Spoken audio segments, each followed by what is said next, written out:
Olá amigos, Samuel Vitorino partilhando experiências em Excel. Nesta videoaula eu quero fazer a apresentação da nova dois fatores, análise de variância a dois fatores. E quando se tem uma análise de variância com dois fatores e se tivermos repetições, nós podemos fazer a análise da interação, portanto, a interação entre dois fatores. Vou mostrar como é que se faz o cálculo no Excel e vou fazer a interpretação. Tenho aqui este exercício, dados fictícios sobre o índice de absentismo laboral em 3 localidades em função do tempo de serviço. Portanto, nós temos aqui 3 níveis do fator localidade e 2 níveis do fator tempo de serviço. Então, temos 6 amostras. As amostras são estas. Esta é uma, esta a outra e esta a terceira. Sabem que o número de amostras obtém-se multiplicando os níveis dos fatores. 3 níveis do fator localidade, 2 níveis do fator tempo de serviço, 6 amostras. Portanto, a variável aqui é o índice de absentismo laboral. Os fatores localidade e tempo de serviço são fatores que, de facto, podem ter alguma influência sobre o índice de absentismo laboral, ainda que seja de forma indireta. Como é que se faz a análise de variância no Excel quando temos 2 fatores com repetições? Primeiro, atenção à arrumação dos dados. O título, portanto, os rótulos dos níveis do segundo fator, o fator que fica na posição das amostras, portanto, esse rótulo tem que ser colocado logo no princípio de cada amostra. Ora, se as amostras têm que ser homogêneas. Se as amostras têm 1, 2, 3, 4, 5, 6, 7, 8, 9, 10 indivíduos, então, logo a seguir, no 11º, deve começar a segunda amostra, para que tenha também 1, 2, 3, 4, 5, 6, 7, 8, 9, 10 indivíduos. Portanto, nós temos 6 amostras de 10 indivíduos cada. Portanto, o rótulo é colocado no princípio da amostra.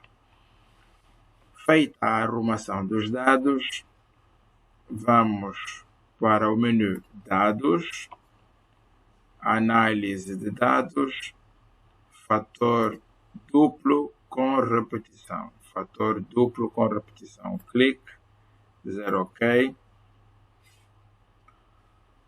Ora, os dados são estes, já fiz o cálculo, por isso é que já aparece aí no Excel. Os dados são estes. Depois pedem-nos linhas por amostra.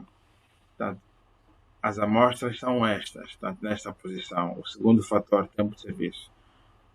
Quantas linhas? 1, 2, 3, 4, 5, 6, 7, 8, 9, 10. Portanto, cada amostra tem 10 linhas. Escrevemos aqui 10 linhas. Desta forma, o Excel vai saber que a partir da 11ª linha já é outra amostra. E como está aqui o rótulo, ele coloca este rótulo na tabela sumária. Aqui, alfa, já sabem, nível ou probabilidade de erro, 0,05, 5%, já vem por defeito no Excel.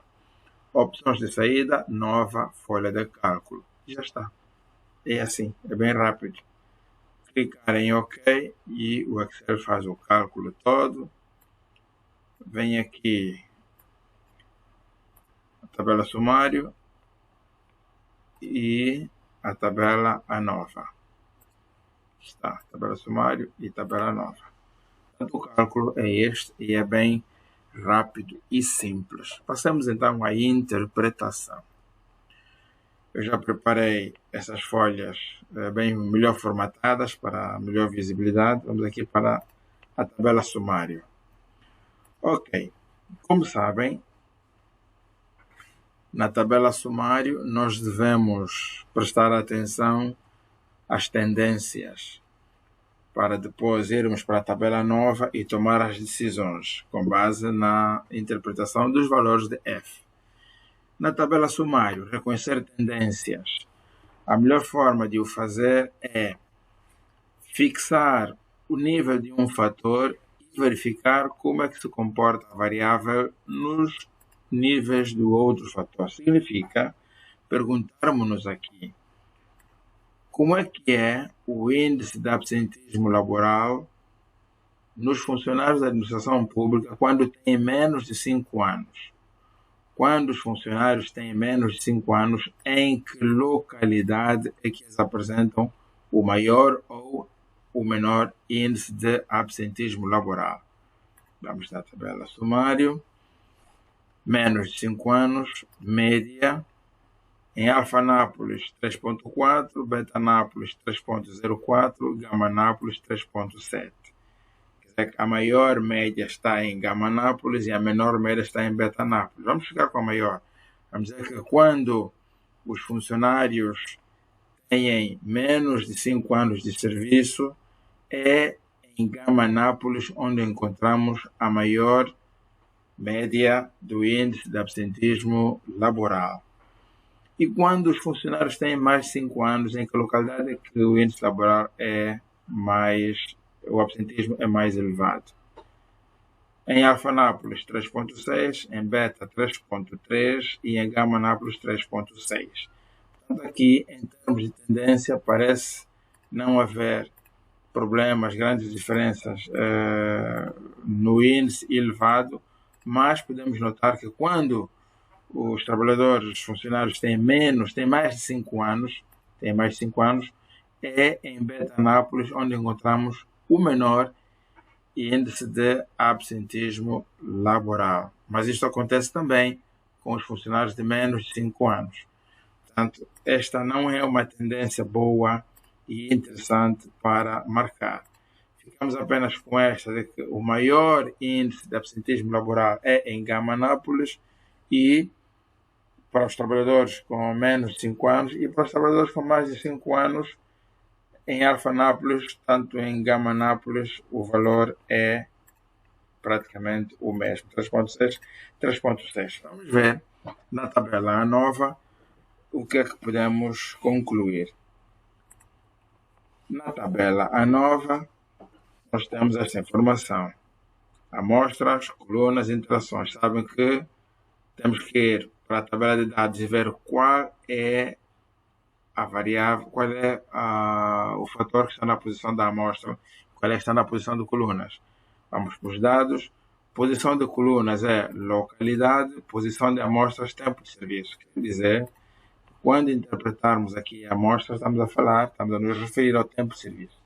Então, quanto ao tempo de serviço, F calculado 0,4 menor que F crítico 4.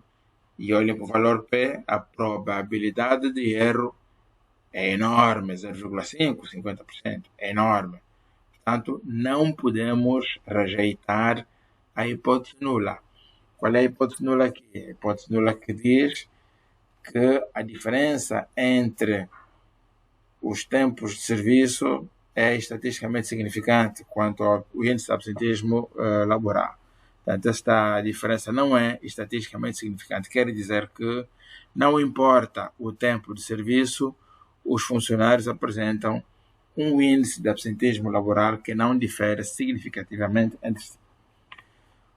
Quanto às colunas, o fator localidade, o valor calculado 3,2, o valor crítico 3,1 e a probabilidade de erro é exatamente o nosso limite, 0,05. Ainda assim, não podemos rejeitar a hipótese nula porque a regra diz só rejeitamos a hipótese nula se a probabilidade de erro for inferior a 0,05.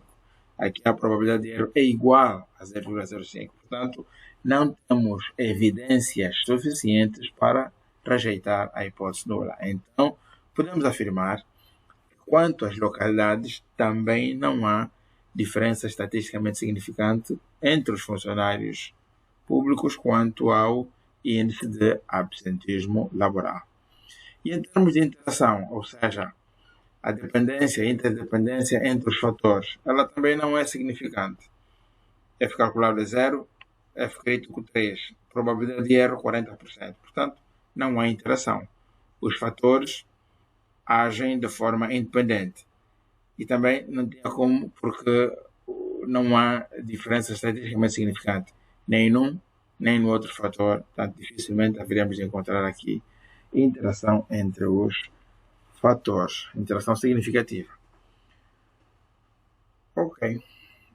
A interpretação é assim, é simples. Há exercícios mais complexos com significâncias. Esta aqui não tem nenhuma significância e a interpretação termina aqui. Quer dizer que não há diferença no índice de absentismo laboral entre os funcionários da administração pública, quer em relação ao tempo de serviço, quer em relação às localidades.